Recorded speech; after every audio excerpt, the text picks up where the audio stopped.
오늘 주시는 말씀 에베소서 5장 15절에서 21절까지 말씀 보시겠습니다. 그런즉 너희가 어떻게 행할지를 자세히 주의하여 지혜 없는 자 같이 하지 말고 오직 지혜 있는 자 같이 하여 세월을 아끼라 때가 악하니라. 그러므로 어리석은 자가 되지 말고 오직 주의 뜻이 무엇인가 이해하라. 술 취하지 말라 이런 방탕한 것이니 오직 성령으로 충만함을 받으라.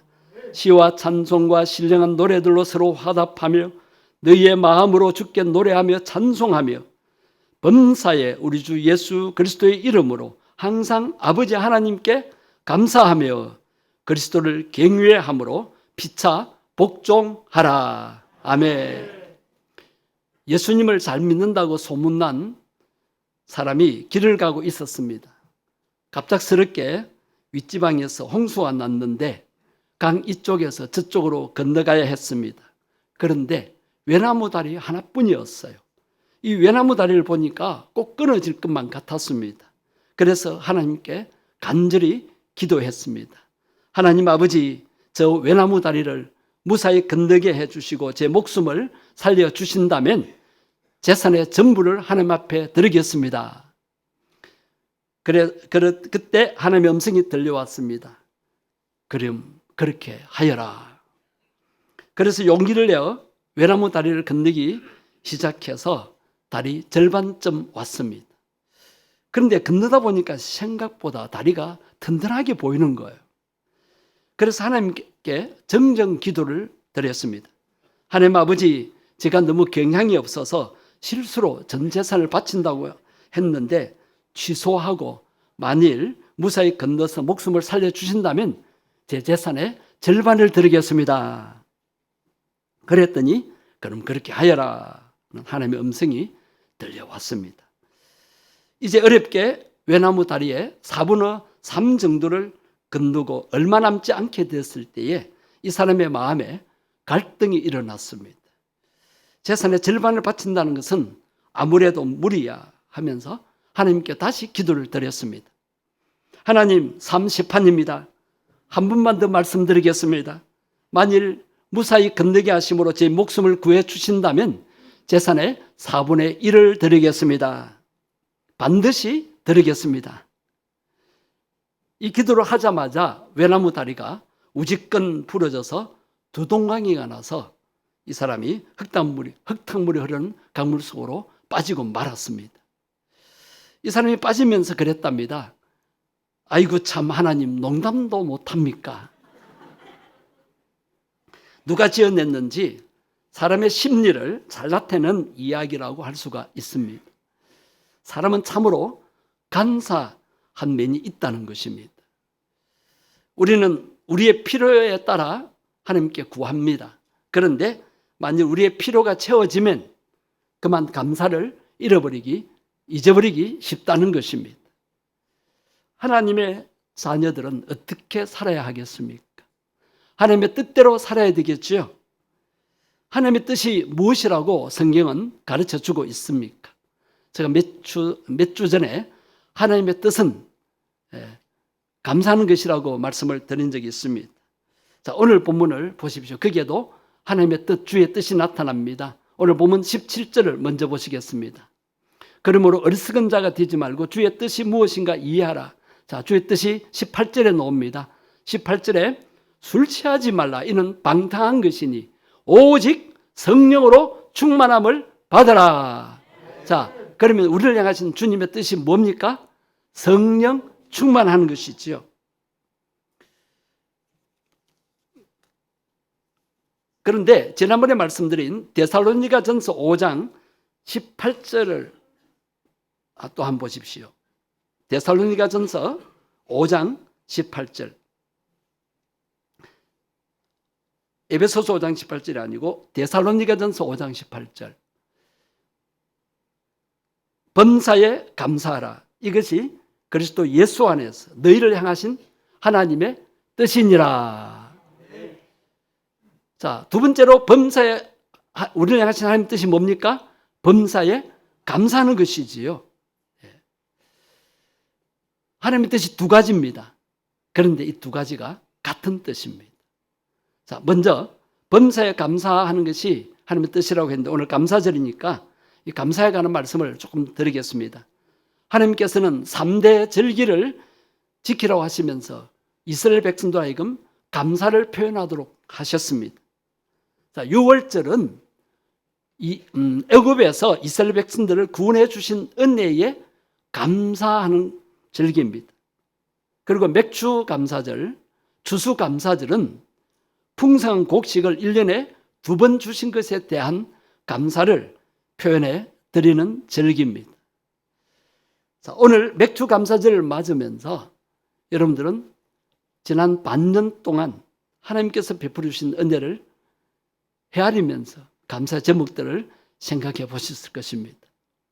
저도 생각해 보았는데 개인적으로 많죠. 자, 교회적으로 몇 가지만 말씀드리면 반년 동안 우리 교회를 붙잡아 주시고 인도해 주신 거 참 감사하고요. 또 새 가족을 많이 보내주신 거 감사하고, 교회가 어려울 때 특별 헌금에 동참해 주시는 분이 많았다는 것이 참 감사했습니다. 그리고 감사할 수 없는 일에도 감사를 했는데 그것은 오늘 새벽기도 때 제가 소개를 해드렸습니다. 자, 여러분, 맥추절은 6월절부터 7주 동안 추수하게 됨을, 즉 보리를 거두게 됨을 감사하면서 지키는 절기였기 때문에 자, 7주를 77절이라고 합니다. 7749 77절이라고 하고 처음 익은 열매니까 초실절이라고 합니다. 그리고 보리를 거두니까 맥추절이라고도 했습니다. 맥추절은 77절을 의미하는데 헬라어로 펜타코스타라고 번역합니다. 펜타코스타는 오순절을 의미합니다. 이날은 구약시대 애굽에서 나온 지 50일째 되는 날로 율법을 수여받은 날입니다. 그리고 중요한 것은 신약시대에 오순절날, 이날에 성령님이 강림하신 날입니다. 12제자들을 비롯한 주의 백성들이 오순절날 성령 강림을 체험함으로 성령 충만함을 얻게 되었습니다. 그러므로 맥주절은 감사도 충만해야 되고 성령도 충만한 절기여야 합니다. 자, 여러분, 성령 충만은 감사 충만입니다. 사도 바울은 오늘 본문에서 성령 충만의 결과를 말씀하면서 이런 놀라운 말씀을 덧붙입니다. 자, 오늘 본문 에베소서 5장 20절을 보십시오. 20절. 범사에, 오늘 본문 20절. 범사에 우리 주 예수 그리스도의 이름으로 항상 아버지 하나님께 감사하며, 범사에 항상 하나님께 감사한다고 했습니다. 어떻게 할 때? 앞에 있는 말씀을 이어서 말씀하시니까 성령 충만하면 범사에, 그리고 항상 감사할 수 있게 된다는 것입니다. 자, 한 달 동안 우리가 감사를 훈련했는데 잘 안 되죠. 여러분, 성령 충만하도록 해보십시오. 이 성령 충만과 범사에 감사는 같은 뜻이라고 말씀을 드렸습니다. 범사에 감사하다 보면 성령 충만해지고 성령 충만하면 범사에 감사할 수가 있게 됩니다. 성령 충만을 받으라는 이 권면은 에베소서에서 바울의 신앙생활에 대한 마지막 권면입니다. 이 5장 다음에 6장에서는 부부관계, 그리고 부모와 자식 관계, 그리고 종과 상전의 관계, 요즘으로 말하면 직장 생활에 대한 말씀이 이어지고 마지막으로 영적 전쟁에 대한 말씀을 함으로써 에베소서가 마무리됩니다. 여러분, 우리가 잘 아는 에베소서 6장의 말씀을 보면 아내는 남편에게 어떻게 하라고 했어요? 순종을 넘어서서 복종을 하라고 했어요. 여러분, 요새 아내들이 남편에게 잘 복종이 됩니까? 힘듭니다. 또 남편들은 아내를 사랑하라고 했는데 어느 정도로 사랑하라고 했습니까? 예수님이 목숨 바쳐 생명 바쳐 교회를 사랑한 것처럼 그리고 자기 몸과 같이 사랑하라고 했습니다. 여러분, 아내가 병들어 죽어가는데 남편이 따라 죽을 그런 남편이 있을까요? 아내를 살리기 위해서 그렇게 헌신하는, 희생하는 참 남편 있을 수 있지만 참 힘들 겁니다. 자, 어떻게 이렇게 복종하고 사랑할 수 있겠습니까? 그 다음 말씀이 부모를 공경하라. 부모에게 순종하고 공경하라. 어떻게 부모를 공경하고 그 말씀에 순종을 잘할 수 있겠습니까? 갈수록 힘들어집니다. 또 부모들은 자녀들을 노엽게 하지 말라. 감정적으로 자녀들을 대하지 말라. 그 다음에 종들은 상전에게 순종하라고 했었고, 상전, 요새로 말하면 이제 상사가 직원들에게 인격적으로 대하라고 했습니다. 자, 이것이 안 되니까 가정생활에 기쁨이 사라지고 직장생활에 즐거움이 없어지는 것입니다. 그 다음에 어떻게 마귀의 관계를 대적하는 영적 전쟁에서 승리할 수 있겠습니까? 참으로 힘듭니다. 우리 힘으로 안 됩니다. 우리의 결심과 열심만으로 되지 않습니다. 어떻게 해야 합니까? 성령 충만하고 감사 충만하면 되는 것입니다. 성령 충만, 감사 충만하지 않으면 가정과 직장 생활에 행복과 기쁨이 없어지는 것입니다. 그리고 영적 신앙생활에서 승리할 수가 없게 되는 것입니다. 여러분, 성령 충만을 받아야 되겠습니다. 그러기 위해서 성령 충만을 사모하십시오. 성령 충만을 위해 기도하십시오. 간구하십시오. 여러분이 수십 년 신앙생활을 하셨더라도 신앙생활 중에 성령을 체험하지 못한다면 우리의 신앙생활은 종교생활에 머무게 될 것입니다. 성령을 받지 못한다면 그리스도인은 무기력하게 되고 연약함에 빠지게 되는 것입니다. 앤드류 머레이는 이런 말을 했습니다. 사람은 온 마음을 다하여 성령을 구해야 한다. 성령 충만을 받지 않고서는 하나님이 원하시는 대로 살아가기가 절대로 불가능하다. 그냥 불가능이 아니라 절대로 불가능하다는 것입니다. 여러분, 성령 충만, 감사 충만하면 신앙생활의 차원이 달라집니다. 그렇습니다. 성령 충만, 감사 충만해야 부부간의 순종과 사랑이 계속될 수가 있습니다. 성령 충만, 감사 충만해야 자녀들과 부모 간의 공경과 사랑이 계속될 수 있습니다. 성령 충만, 감사 충만해야 상사와 직원들 간의 순종과 사랑이 또 인격적인 관계가 계속될 수가 있습니다. 그리고 마지막으로 성령 충만, 감사 충만해야 영적 전쟁에서 승리하여 하나님 앞에 영광 돌릴 수가 있습니다. 하나님께서는 우리의 가정과 직장 생활이 행복하고 기쁨이 넘치기를 원하십니다. 여러분, 이 힘든 세상의 삶을 살면서도 하나님께서 행복하고 기쁨을 누리는 삶을 하나님이 원하신다는 것을 알고 사시기를 바랍니다. 신명기 16장 15절 말씀을 한번 보십시오. 내 하나님 여호와께서 택하신 곳에서 너는 이레 동안 내 하나님 여호와 앞에서 절기를 지키고 내 하나님 여호와께서 내 모든 소출과 내 손으로 행한 모든 일에 복 주실 것이니 너는 온전히 어떻게 하라? 즐거워하라. 절기를 지키면서 즐거워하라고 했습니다. 왜 즐거워하라고 했습니까? 자, 감사절을 정말 감사하는 마음으로 지키면, 그리고 즐거워하면 하나님께서 앞으로도 계속해서 복 주실 것이기 때문에 그 사실을 믿고 즐거워하며 감사하라는 것입니다. 오늘 우리 감사절을 지키고 있습니다. 그리고 여러분 기뻐하시고 즐거워하십시오. 그럴 때 하나님께서 계속되는 복을 내려주실 것입니다. 감사는 반드시 더 큰 복을 받게 합니다. 출애굽기 34장 24절을 보시면은 내가 이방 나라들을 네 앞에서 어떻게 하고 쫓아내고 네 지경을 넓혀준다 하셨고 내가 매년 세 번씩 여호와 내 하나님을 뵈려고 올 때에 아무도 내 땅을 탐내지 못하리라.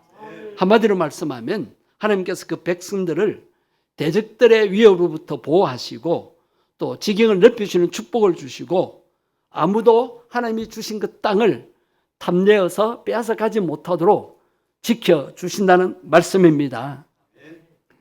여러분, 마귀가 주는 화나 재앙이 있습니다. 우리가 아무리 열심히 수고하고 애를 써도 마귀가 주는 화나 재앙을 만나면 우리의 모든 수고가 헛수고 되지 않습니까? 농사 짓는 분들 보십시오. 땀 흘리고 고생하여서 그렇게 농사를 잘 지었고 풍년이 되었는데 태풍이 한번 불어닥치면 열매가 다 떨어지고 태풍이 바람만 부는 것이 아니고 비까지 동반하지 않습니까? 그러면 곡식들이 다 썰어져 버립니다. 그렇게 되면 그 해 농산을 망치게 되는 것이죠. 우리가 아무리 노력하고 수고해서 재물을 많이 쌓아놓아도 육체가 병들거나 도둑을 맞거나 사고를 당하거나 사기를 당하면 지금까지 쌓아놓은 재산이 다 날아가 버리지 않습니까? 하나님이 지켜주셔야 됩니다. 하나님이 도와주실 뿐만 아니라 방패도 되어 주셔야 하는 것입니다. 우리가 아무리 자녀들을 잘 키워놔도 한번 큰 문제나 사고가 난다면 참 힘들어지잖아요. 그러나 복을 받고 하나님께 감사하는 자에게는 생명과 재산을 보호해 주신다고 하셨습니다. 그리고 가정과 사업의 지경을 넓혀준다고 약속하셨습니다. 이 약속을 믿고 우리는 감사하며 즐거워할 수 있어야 됩니다. 우리가 어려운 일을 당하였다가 그 문제가 해결되면 하나님의 은혜인 줄 알고 감사하게 되죠. 그러나 아예 어려움이 오지 않도록 하나님께서 미리 막아 주신 그 은혜에 대해서도 감사할 수 있어야 되지 않겠습니까? 우리가 병들었다가 낫게 되면 하나님 앞에 감사를 하게 되죠. 그러나 아예 병들지 않도록 우리의 건강을 지켜주신 은혜에 대해서 감사해야 되지 않겠습니까? 병원에 가보십시오. 병원마다 환자들로 가득하고 암병도 같은 곳에서는 치료해도 회복의 소망이 없이 죽음만을 기다리는 사람들이 많습니다. 그런 사람들을 보면서 우리 가족이 건강한 것에 대해서 감사할 수 있어야 되지 않겠습니까? 교통사고로 죽을 뻔했다가 살아나면 하나님의 은혜라고 감사합니다. 그러나 아예 처음부터 사고를 당하지 않고 안전하게 지켜주신 은혜에 대해서도 우리가 감사해야 되지 않겠습니까? 지난 6개월 동안 어려운 경제난 속에서도 우리를 지켜주시고 필요를 공급해 주신 하나님의 은혜를 감사할 수 있어야 합니다. 오늘 우리는 도시에 살고 있기 때문에 감사절에 대한 감각이 떨어질 가능성이 있습니다. 그래서 풍년이 들고 풍성한 곡식이나 열매가 맺는 것에 대한 감사가 별로 없습니다. 내 돈 주고 사 먹는데 뭐 그렇게 생각이 쉽습니다. 그런 우리를 위해서 하나님께서는 감사절을 지키도록 하셔서 모든 것이 다 하나님의 은혜로 주어진 것임을 인정하고 하나님께 감사하도록 하셨습니다. 지난 6개월 동안 농부의 마음으로 결산해 보십시오. 하나님께서 건강을 주셨고 우리에게 일터를 주셨고 수입을 보장해 주셨습니다. 그리고 필요를 채워주셔서 가족들과 함께 먹고 잘 살 수 있게 하셨습니다. 그래서 우리는 하나님께 감사를 드려야 됩니다. 감사합니까? 한번 고백해 보십시다. 하나님 감사합니다. 하나님 진심으로 감사합니다. 성령 충만, 감사 충만하면 우리의 신앙의 차원이 달라진다고 말씀드렸습니다. 우리 자녀들도 우리의 이러한 신앙을 이어갈 수 있도록 해야 합니다. 아니, 우리보다 더 나은 신앙생활을 할 수 있도록 해야 되지 않겠습니까? 그러기 위해서는 어릴 때부터 감사를 가르치고 훈련해야 합니다. 가정에서 부모는 자녀들에게 무엇보다 하나님의 은혜에 대한 감사하는 삶을 가르쳐야 합니다. 모든 것이 하나님의 은혜야. 너희들을 주신 것도 하나님이시고 너희들을 위해 부모가 이렇게 잘 돌보는 것도 하나님의 은혜다. 이것을 어릴 때부터 가르쳐야 합니다. 요사이 아이들이 부모님에게 감사를 잘 하지 않아요. 유치원 때는 유치원에서 배운 대로 엄마 아빠 감사해요 편지도 씁니다. 그러나 초등학생, 중학생이 돼 보세요. 감사가 뭡니까? 불평합니다. 왜 다른 친구들은 좋은 옷 입고 있는데 다른 친구는 용돈을 많이 받는데 왜 나에게는 적게 주는 거요부터 시작해서 엄마 아빠가 나에게 해준 게 뭐예요? 그래서 감사를 가르쳐야 합니다. 내가 어떻게 태어났냐? 부모에 대한 감사. 그리고 하나님에 대한 감사. 유치부에서, 초등부에서, 우리 중고등부에서도 감사를 가르쳐야 합니다.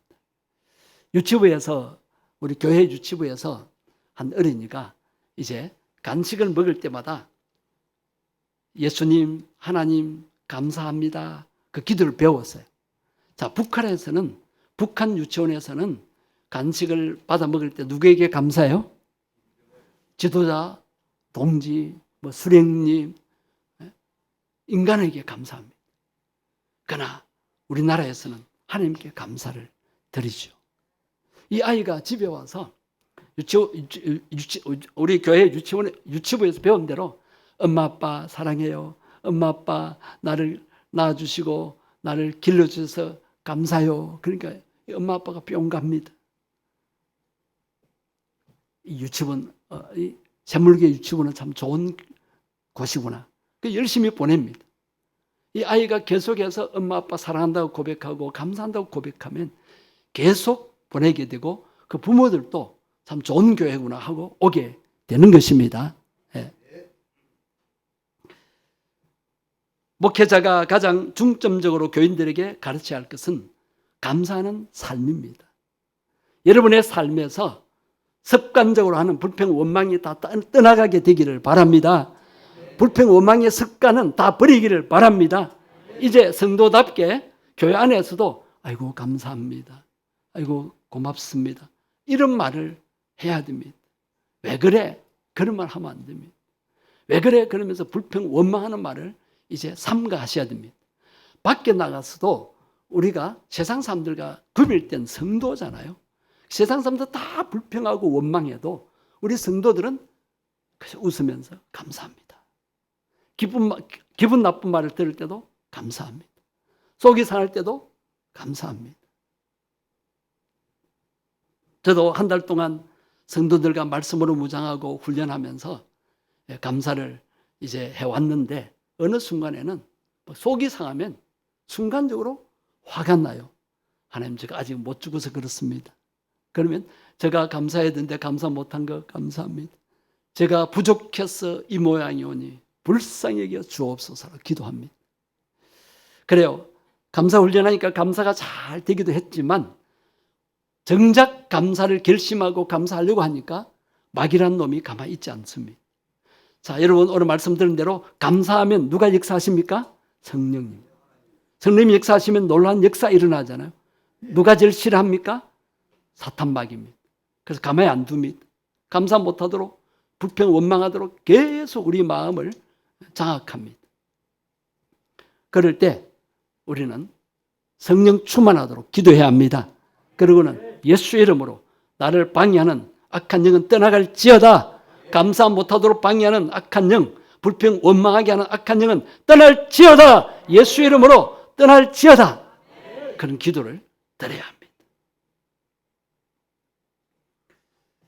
우리 성도들은 만날 때마다 서로 힘써 감사를 고백하고 감사를 훈련하고 감사를 실천하도록 해야 합니다.